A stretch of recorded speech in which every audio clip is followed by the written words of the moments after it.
puder comentar qualquer coisa aqui, já nos ajuda bastante ao YouTube entregar, né, mais vídeos que a gente postar aqui para vocês. E bora então dar sequência aqui no vídeo. Vou deixar aqui também sobre a fala do presidente, explicando a saída do técnico Antônio Oliveira depois dessa derrota em casa para o Atlético Goianiense. Ele falou aqui, ó, tendo em vista não só a derrota, mas as nossas últimas apresentações, onde deixaram muito a desejar, nós da diretoria do Remo nos reunimos e decidimos fazer uma troca no comando técnico, explicou então o programa Bola na Torre, né, nessa última semana. E aí então a sequência de resultados realmente bem ruim, até a gente falando aqui rapidamente da sequência, acaba que a posição final do Remo foi a pior possível, né, 8º lugar com 39 pontos e 1 ponto a mais só em relação ao Atlético Goianiense, ou seja, um jogo que nem parecia, mas totalmente direto nessa briga pelo acesso. É claro, todo mundo está com 27 pontos, a diferença hoje, né, para o Novo Horizontino é só de 4 pontos, mas faltando 11 rodadas e do jeito que o Remo estava numa caída, né, uma vitória nos últimos 6 jogos, era realmente de se esperar uma troca no comando técnico e a saída então aí do Antônio Oliveira. Lembrando que a sequência, né, dos próximos jogos aí para o Guto assumir, pelo menos no momento que eu estou gravando esse vídeo, é ele realmente o mais cotado, tudo certo para comandar a equipe, tá aqui, ó, Volta Redonda fora, CRB em casa, o CRB também está aí com uma pontuação bem parecida, depois Operário e Atlético Paranaense, clássico contra o Paysandu e ainda tem jogos bem diretos, né, nessa reta final, em clubes que hoje ou estão no G4 ou no G10, né, vamos colocar ali, que todo mundo tem chance de subir. Por exemplo, o próprio CRB, o Atlético Paranaense, o clássico, né, contra o Paysandu nunca é fácil, tem aí o jogo contra o Cuiabá, Chapecoense, Novo Horizontino, Avaí e Goiás, ou seja, da reta final aqui dos últimos 11 jogos, quase 8 deles estão hoje dentro do G10, G11, né? Fora o Operário que vive uma fase também muito interessante, está em 13º e ganhando posições, né? 6 jogos sem perder. Enfim, Guto Ferreira, que igual eu falei para vocês, estava por último aí no Cuiabá, esteve ano passado também pelo Sport, naquela reta final da Série B do Campeonato Brasileiro, até ser demitido, tá aqui o desempenho dele, conseguiu vários acessos na sua carreira, né? Boas passagens de fato mesmo foi Ponte Preta, Bahia, Goiás e principalmente também naqueles bons momentos, né, com a Chapecoense em 2016. O último bom trabalho dele, podemos dizer assim, foi no Goiás em 2023, viveu até que uma fase boa, 25 partidas, 16 vitórias, foi comandar o Ceará, não foi muito bem assim naquela edição do Ceará na Série B e ainda passou, né, rapidamente pelo próprio Coxa e Sport, e agora por último no Cuiabá, faltando uma sequência um pouco maior de jogos para ele, né.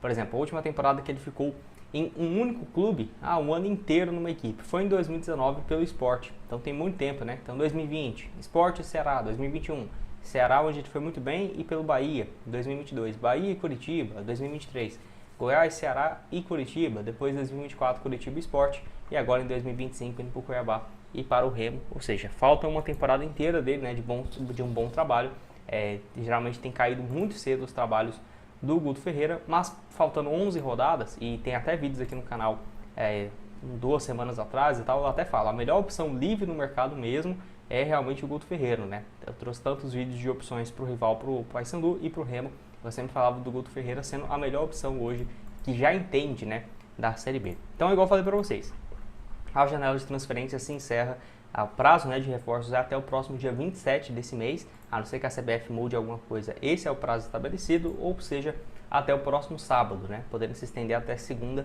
em caso de documentação e tudo mais. Então tem aí esse prazo curto para a chegada e se ele quiser pedir um jogador. Tem um jogador que está se destacando, por exemplo, na Série B ou algo assim, não pode chegar. Esses jogadores que poderiam chegar, ou eles têm que estar livres no mercado, ou, por exemplo, que vem se destacando na Série C ou Série D do Campeonato Brasileiro, aí a CBF abre uma janela extra que podem, né, ter contratações em outubro, eu vou explicar aqui para vocês. Mas primeiro eu quero falar sobre mais jogadores que estão livres e poderiam chegar, e depois alguns outros destaques da Série C e D do Brasil.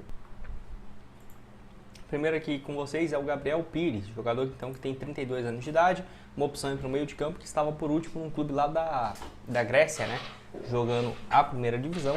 É aquele mesmo que passou pelo Botafogo, pelo Fluminense, ganhou até que alguns títulos, né, nessa volta aqui no Brasil, Recopa e tudo mais, quase ganhou o Brasileirão pelo Botafogo, foi para o Fluminense ano passado a pedido do Fernando Diniz, não deu muito certo, foram apenas 8 partidas e pelo Botafogo somou 4 gols e 5 assistências em 48 jogos disputados, jogador que surge na base do Vasco, passa pelo Resende e vários clubes grandes lá do futebol europeu, né?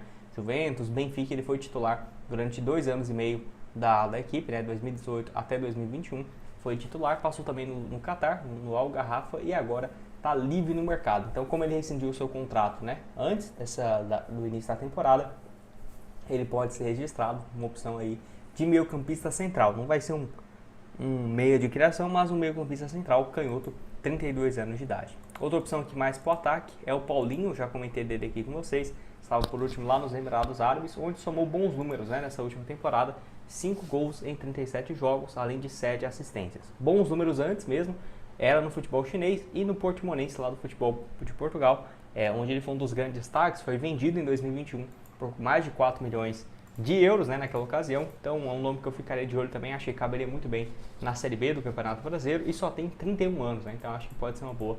Pode deixar a sua opinião aqui embaixo nos comentários para essa sequência de jogos, né, do Remo na reta final da Série B. Tem outro aqui também, um brasileiro, que é um ponta, opção de ponta direita, de velocidade. Ele que nunca jogou profissionalmente aqui no Brasil, sempre esteve no futebol do exterior, lá no futebol da Arábia Saudita, né, jogando a última segunda divisão. Ajudou o time aí, onde ele somou 10 jogos, 1 gol e 4 assistências e ficou livre no mercado. Alan Souza, o nome dele, 28 anos, esteve por muito tempo também lá no futebol da Dinamarca, numa equipe chamada...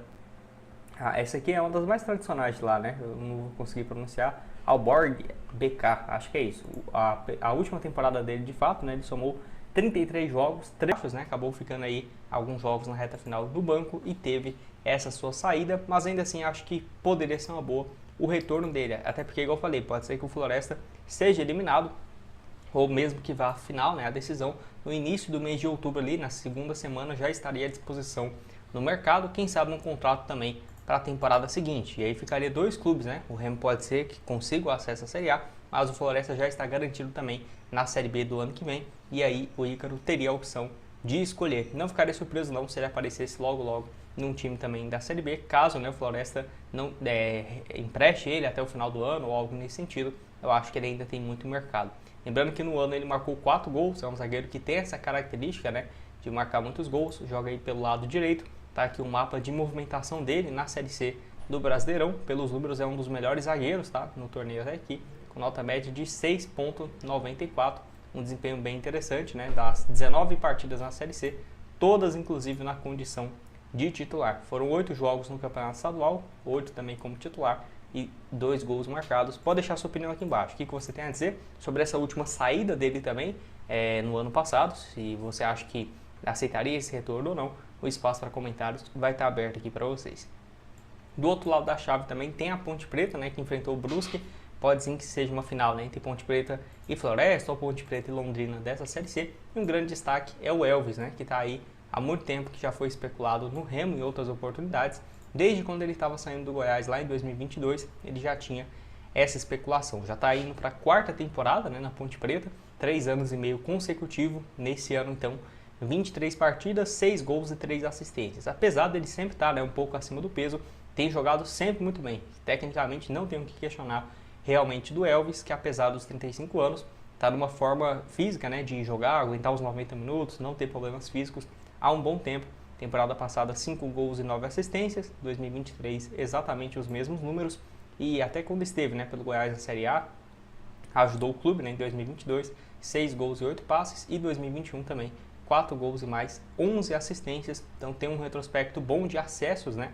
Já conseguiu subir com o Goiás, com o Cuiabá. E aí também a Ponte Preta ajudou, né? Tanto agora para subir de volta à Série B e da segunda para a primeira divisão do Campeonato Estadual. Então está acostumado aí com acessos, eu acho que pode sim ser uma boa para o decorrer dessa atual temporada.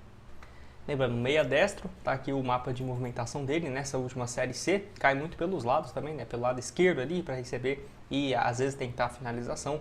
Na Série C ele tem o melhor desempenho entre os jogadores no meio de campo, nota média de 7,63. Se a gente avalia aqui os últimos jogos, tudo verde, né? Caramba, é um desempenho muito consistente até aqui na Série C do Campeonato Brasileiro, 6 gols e mais 2 assistências, então é um meia que ajuda muito na criação de jogada, né? E principalmente na finalização delas. No Campeonato Estadual desse ano acabou sendo reserva, se recuperou para o decorrer da competição e ano passado fez também uma boa campanha tanto na Série B, apesar do rebaixamento da equipe. Ele marcou 3 gols e 6 assistências e um bom paulista também de 2024, naquela ocasião, né? 13 jogos, 12 como titular, 2 gols e 3 assistências, mesmo no campeonato com nível técnico melhor, né? O Campeonato Paulista melhor do que aí a Série C, pode deixar sua opinião aqui embaixo sobre o Elvis também, 35 anos, 1,72 m, você aceitaria para o decorrer dessa atual temporada. Na Ponte Preta tem outros bons nomes também, eu vejo aqui para camisa 9, não que esse problema esteja ainda aberto no Remo, mas eu ficaria de olho que no atacante G, ou Gé, 25 anos de idade, ele chamou muita atenção nos últimos 2 anos, nessa temporada não tem sido muito bem, mas assim, 15 jogos, 2 gols e ele segue ainda sendo o titular da equipe, tá? Ano passado 11 gols em 30 partidas, vou deixar o desempenho dele aqui para vocês, ó. Na Série B 7 gols e no Paulistão mais 4 gols marcados. A reta final dele da Série B que foi muito boa, né? Ele marcou 4 gols e 1 assistência nos últimos 9 jogos e vale ressaltar também de que em 2023 ele ajudou, né, a Ponte Preta a conseguir o acesso da segunda para a primeira divisão e teve até um momento que foi especulado no Cruzeiro, no Internacional, mas acabou não indo essa negociação adiante. Eu acho que é um bom atleta, ficarei de olho aí para o decorrer da temporada, só 25 anos, pode deixar sua opinião aqui embaixo, o que você tem a dizer sobre o jogador. Para finalizar aqui o vídeo, tem outro jogador que é o Jonas Toró, que é uma opção mais de ponta então, né, para essa atual temporada, jogador que nos últimos 5 jogos marcou 4 gols, foi muito importante para o acesso, né, da Ponte Preta nessa temporada. Então vai estar de volta aí a Série B e os números são interessantes também, 17 jogos, 6 gols marcados, todos eles, né, na Série C do Campeonato Brasileiro, até porque o Paulistão ele fez pelo Botafogo de São Paulo, onde esteve nos últimos 2 anos com números razoáveis, né? Ano passado, apesar de ter feito 31 jogos, ele só marcou 1 gol, naquele ano que o Botafogo acabou sendo rebaixado, né, se eu não estiver enganado.